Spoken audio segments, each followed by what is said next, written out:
Hello friends, तो इस new video में मैं लेकर आई हूँ आपके लिए न्यू अपडेट। लोकहितवाद क्या होता है। तो इसमें हम समझेंगे लोकहित वकालत क्या होती है, विधिक सहायता क्या होती है, वो सविधिक सेवाएं क्या होती है। सबसे पहले हम इसमें समझेंगे वो है लोकहितवाद क्या होता है और कौन लोकहितवाद ला सकता है। आइए अब हम समझते हैं। अनुच्छेद 32 तथा 226 के अंतर्गत उच्चतम न्यायालय तथा उच्च न्यायालय के सामान्य नियम के अनुसार वही व्यक्तिवाद या आवेदन ला सकते हैं जिनके अधिकारों का अतिक्रमण हुआ हो, परंतु पिछले वर्षों से न्याय की अवधारणा में परिवर्तन हुआ है, जिसके अनुसार पीड़ित व्यक्ति के अलावा उसकी ओर से अन्य व्यक्ति और उसके अधिकारों की रक्षा के लिए या उपचार प्रदान करने के लिए या वाद आवेदन प्रस्तुत कर सकते हैं। इसी को लोकहितवाद कहा जाता है। लोकहितवाद से अभिप्राय ऐसे वाद से है जिसमें जनसाधारण का हित निहित होता है।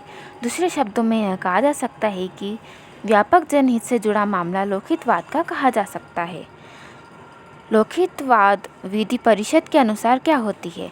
वर्तमान लोकहितकारी विधि समाज के निर्धन, अल्पसंख्यक, कमजोर वर्ग के व्यक्तियों को विधिक प्रतिनिधित्व प्रदान करती है जो प्रयासों के बावजूद विधिक प्रतिनिधित्व से वंचित रहते हैं। अर्थात लोकहितकारी विधि परिषद से यह हम समझ सकते हैं कि जो व्यक्ति विधि का लाभ पाने के लिए वंचित रह जाते हैं वह इसके अंतर्गत लाभ पाने के अधिकारी होते हैं। जे पंडियान के अनुसार लोकहितवाद का शब्द का अर्थ किसी विधि न्यायालय में प्रारंभ की गई ऐसी कार्यवाही से है जिसके सामान्य जनहित या एक विशेष समुदाय का हित निहित हो तथा जिनके द्वारा उनके विधिक अधिकार का दायित्व प्रभावित होते हैं। अखिल भारतीय रेलवे शोषित कर्मचारी संघ बनाम भारत संघ के मामले में न्यायालय ने यह अभिनिर्धारित किया कि अनुच्छेद 32 के तहत कोई संस्था या लोकहित से प्रेरित कोई नागरिक किसी ऐसे व्यक्ति के संवैधानिक या विधिक अधिकारों के प्रवर्तन के लिए रीट प्रस्तुत कर सकता है जो निर्धनता या अन्य किसी कारण से न्यायालय में रीट प्रस्तुत करने में सक्षम नहीं है। अन्य वाद में न्यायमूर्ति श्री भगवती श्री ने प्रतिपादित किया कि यदि कोई व्यक्ति या समाज का वर्ग जिसको विधिक क्षति पहुंचाई गई है या विधिक अधिकारों का अतिक्रमण हुआ है वह अपनी निर्धनता अथवा अन्य कारण से अपने संवैधानिक या विधिक अधिकारों के संरक्षण के लिए न्यायालय में जाने में असमर्थ है, तो समाज का कोई अन्य व्यक्ति या संघ न्यायालय में उसको पहुंची विधिक क्षति के निवारण के लिए अनुच्छेद 32 के अधीन आवेदन दे सकता है। उक्त परिस्थिति में कोई भी व्यक्ति पत्र लिखकर भी उच्चतम न्यायालय में उपचार मांग कर सकता है। उसे रीट पिटीशन की तकनीक बारीकियों का पालन करना आवश्यक नहीं है। न्यायाधिपति श्री भगवती ने घोषणा की कि प्रक्रियात्मक तकनीकियाँ न्यायालय को ऐसे पीड़ित व्यक्तियों को न्याय प्रदान करने के मार्ग में अवरोध नहीं बन सकती, किंतु अर्थ नहीं है कि कोई भी व्यक्ति न्यायालय की इस उदारता का अनुचित लाभ उठाए।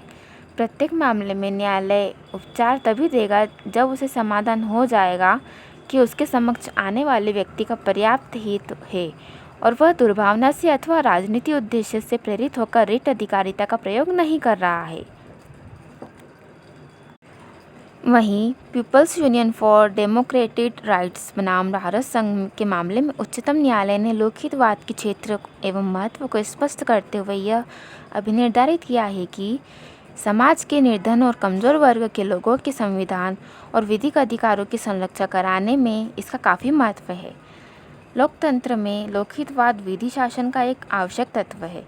विधि शासन केवल धनी और सुविधा संपन्न वर्ग के अधिकारों को नहीं वरन निर्बलतम वर्ग के लोगों के अधिकारों की संरक्षिता करता है और उन्हें न्याय प्रदान करता है। यह तर्कसंगत कि इस प्रकार के मामले में न्यायालय ने वादों की संख्या में वृद्धि होगी तथा उन्हें बढ़ावा नहीं देना चाहिए, यह सब भ्रामक है। न्यायाधिपति श्री भगवती ने इस तर्क को अस्वीकार कर दिया कि लोकहितवाद को बढ़ावा देने से न्यायालय के मामलों में वृद्धि होगी और उनके निपटारे में विलंब होगा। मुख्य न्यायमूर्ति श्री भगवती ने कहा कि किसी राज्य को अपने नागरिकों से यह कहने का अधिकार नहीं है कि चूँकि हमारे न्यायालय में धनी वर्ग के व्यक्ति के अनेक मामले लंबित हैं, अतः हम निर्धनों को न्यायालय में न्याय पाने के लिए तब तक नहीं आने देंगे जब तक कि उनके मुकदमों का, जो धनी वकीलों की सहायता प्राप्त करते हैं, निपटारा न कर दिया जाए।